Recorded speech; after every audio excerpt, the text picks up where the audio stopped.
Hey, what's up everyone? Welcome back to Apollo Art Analysis. Today we're going to be looking at a piece by the artist Salem. She's actually a self-taught artist working primarily in the medium of digital paint.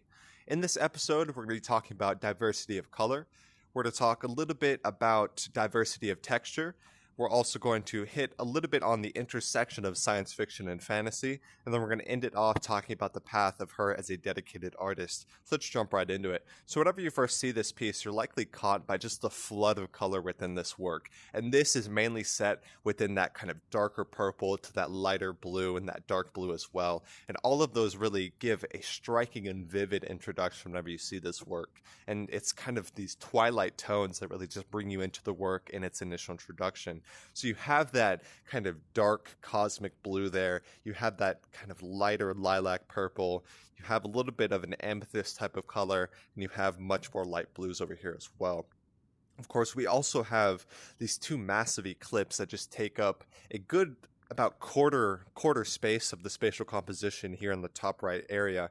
And this is, I see a pretty good example of what we would call color-based rarity. Of course, whenever you look at the color palette within this work, like we said, you have the main set of that purplish blue tones. And so what offsets that is something like this red or something like this kind of magenta purple type of color. And what I see there is a pretty unique use of color-based rarity. Of course, these are the most rare colors within the spatial composition. So not only is our attention called to it, say, by this light on dark contrast, but it's also called to it based on that color-based rarity.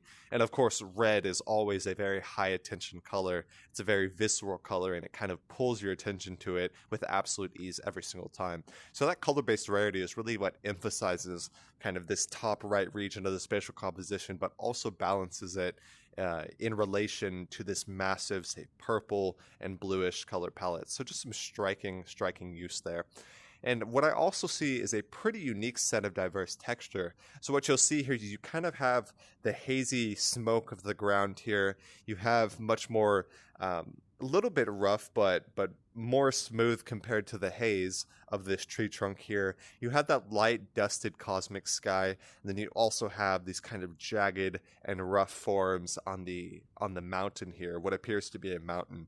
And all of these really give you a pretty diverse visual experience. Of course, when you're looking in this region, you're going to get a lot of different texture compared to this region, and then compared to, say, the light cosmic backing sky there. So that diverse texture really gives you a unique visual experience and keeps you looking at these new forms in every single part of the spatial composition. And so what we see here is, notice the kind of the mountains here, and these are extremely sharp. And these almost imply motion in a way, because they strike up almost as if, oh, that glitch, they strike upwards almost as if they are kind of emerging from the ground. And what they remind me of are sound waves. So you see just kind of this endless layering on top of one another that just goes back and back and back and back, and it just builds up in front of that eclipse there. And those, like I said, those feel reminiscent of sound waves to me, and those really kind of imply a sense of motion. And of course, if you're looking in this region, your eye can kind of rest a little bit, but if you're looking in this region, there's a lot of energy within the spatial composition. So there's almost kind of this kind of halfway diagonal. There we are, kind of like a halfway diagonal that's separate from this area compared to, say, the deeper regions of the spatial composition. So I think that's important to know whenever take a look at this work here. You'll see that the mountains are set in a stunning light on dark contrast against this double eclipse. And this double eclipse, it does feel like we're on some type of alien world. We'll talk about that here in a second. But this eclipse, this double eclipse, is just striking. It really, like I said, red is a really high attention color. So not only that, but it's also combined with, say, that light on dark contrast. And that really brings us into the work, and it almost feels like we're watching something that's really rare right before our eyes. And this, of course, is the intersection of fantasy and science fiction. Science fiction can be seen in kind of that double eclipse on that alien world and that cosmic backing. And then that fantasy element could be seen, say, mainly in the fictional depiction of this science fiction world. So you'll see this kind of dreamlike color palette in the tree, these kind of misty grounds, and you have that mountain as well. So that's really what I see on the intersection of, say, science fiction and fantasy art, and it really gives a really unique visual experience as it kind of hybridizes both of those stylistic genres. So that's really, really nice whenever I see this work here. And like I said, that eclipse just calls our attention with absolute ease, whether it's that light on dark contrast or even kind of a multi-layered contrast. Of course, we have this area would be a dark on light contrast, but then this area is the light on dark contrast followed by another dark on light contrast against the cosmic backing. So there's multiple layers of kind of emphasis and contrast here within the work as we just go deeper and deeper. So I think that's really important whenever we're taking a look at this work. And of course, it feels like we're standing on the face of an alien planet. The title of this work is Alien World, so it is quite fitting. You'll see the cosmic backing there, just extremely dreamlike. You're kind of seeing this galaxy type of form, and it reminds me of an old MacBook background that I used to use. I used to use a big kind of blue and purple cosmic sky, and I always loved how it looked. That really reminds me of that. It feels really immersive, as if we're right on this alien world, and that is quite fitting with the title of the work as an alien world.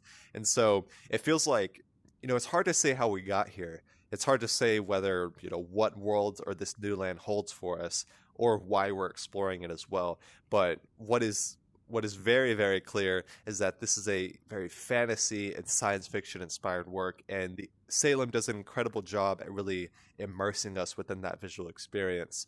So just a lot of layering within this work, a lot of fantasy forms, and of course just this stunning purplish blue kind of lilac color palette coming within the work here. So I think those are all really important whenever taking a look at this work. So now we're going to check out some of the artist's original works. We're going to look at her profile, and we can see what we can learn and kind of tie it together with her stylistic profile and stylistic identity. So let's jump right into it. All right.